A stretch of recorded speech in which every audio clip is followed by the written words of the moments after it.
पश्चात्ताद अवपुरस्ताद अवोत्तरात्ताद अवदक्षिणात्ताद अवचोर्ध्वात्ताद अवधरात्ताद सर्वतोमां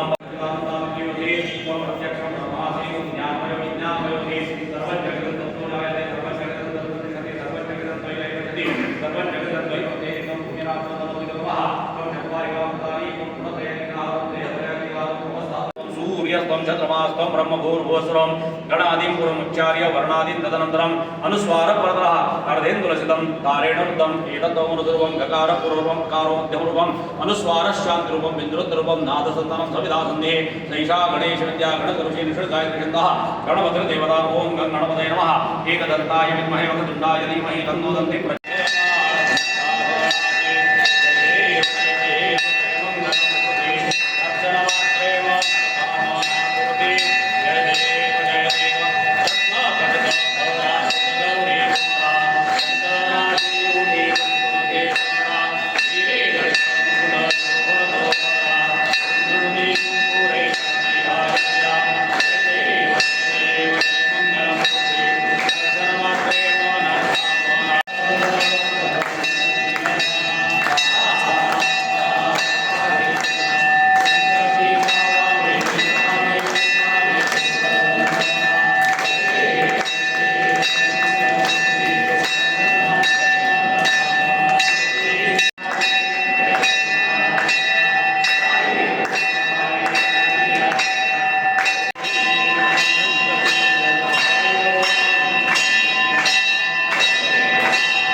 गणरायाला साकडं घातलेलं आहे की जे आमचे नेते आहेत, ज्यांना आम्ही महाराष्ट्राचा नेता म्हणतो, ते आमचे लाडके देवेंद्रजी फडणवीस अर्थात देवाभाऊ.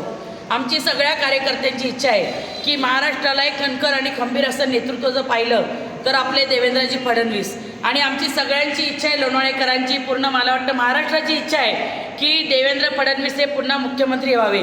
आणि त्यासाठी आज या ठिकाणी आम्ही अभिषेक केलेला आहे गणपती मंदिरामध्ये. आणि गणपतीला आम्ही साकडं घातलेलं आहे की पुन्हा एकदा देवेंद्र फडणवीस यांना संधी मिळावी. कारण सर्व कार्यकर्ते त्यासाठी आतुर झालेले की आपले CM म्हणजे कधी होतात. कारण आपण बघतो त्यांच्यावर बरेच वेळा अन्याय होत चाललेला आहे. तर यावेळेस आम्हाला खात्री आहे 100% गणपतीराय आमचं म्हणणं नक्कीच ऐकेल. आम्ही या ठिकाणी आज जी प्रार्थना केलेली आहे ती त्यांच्यापर्यंत नक्कीच पोहोचणार आहे. आणि महाराष्ट्राला एक चांगलं तडफदार असं कणखर नेतृत्व आम्हाला मिळणार आहे. ते म्हणजे देवेंद्र फडणवीस हे सक्षम मुख्यमंत्री म्हणून काम करू शकतात आणि न्याय देऊ शकतात. म्हणून पुन्हा एकदा देवेंद्र फडणवीस.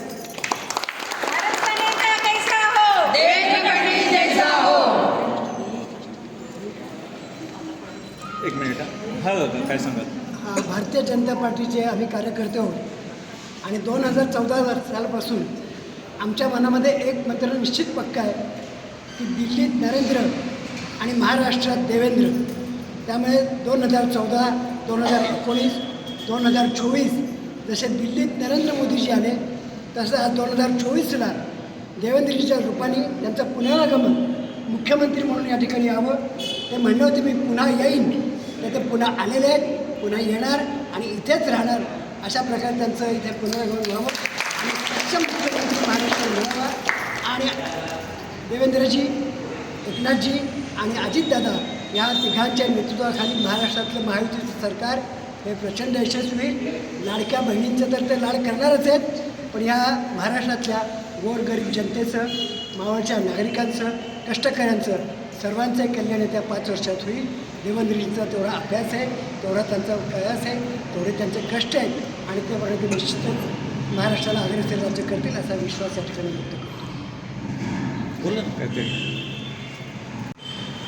हां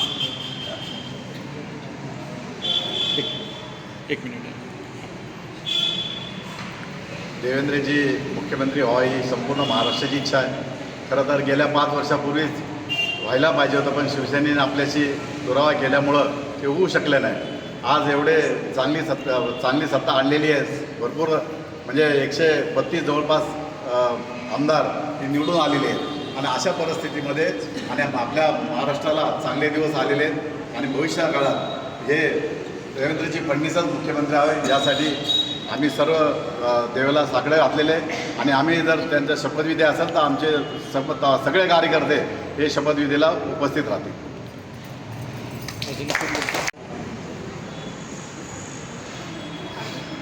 एक मिनिट.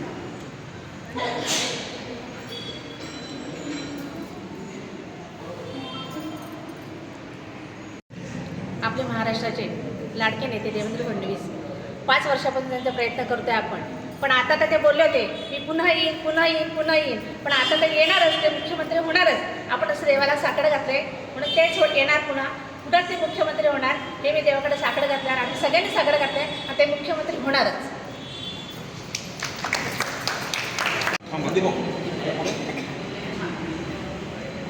हां. लोणावळ्यातील भारतीय जनता पार्टी यांनी आज आपल्या या भांगरवाडीतील गणेश मंदिरामध्ये की देवाला गणेशाला साकडं घातलं आहे आणि अख्ख्या महाराष्ट्रामध्ये साकडं घालत आहेत की देवेंद्र फडणवीस हे मुख्यमंत्री व्हाव्यात. फार अभ्यासू आणि असं अष्टपैलू नेतृत्व महाराष्ट्राला लाभलं पाहिजे आणि असे हे की दिल्लीमध्ये नरेंद्र आणि आपल्या महाराष्ट्रामध्ये आपले देवेंद्र अशी ही जोडी, राम लखन अशी ही जोडी आहे आणि असं हे नेतृत्व आपल्या महाराष्ट्राला जर लाभलं तर या महाराष्ट्राचा विकास अतिशय चांगल्या प्रकारे होईल आणि त्याचा सर्वांनाच त्याचा फायदा होईल. म्हणून आम्ही सर्व देवांना साकडं घालतो आहे की देवेंद्र फडणवीस हे आता मुख्यमंत्री हे झालेच पाहिजेत आणि असं आम्ही देवाला विनंती केलेली आहे. तेव्हा देवाने त्याचं ते आमची विनंती मान्य करून त्यांना मुख्यमंत्री पदावर आरूढ करावं अशी सदिच्छा व्यक्त करतो. आज या ठिकाणी गणरायाचरणी लोणावळा भारतीय जनता पार्टी यांच्या वतीने राज्याचे लाडके नेतृत्व, सर्वांचे आवडते, अगदी प्रेमाने त्यांच्याशी बोलायचं म्हटलं तर देवाभाऊ हे अगदी आपण म्हणतो की पुन्हा येणार आणि अगदी ते खरंच जोरात आलेले आहेत. निश्चितच आपल्या राज्याचे मुख्यमंत्रीपदी म्हणून ते विराजमान होतील.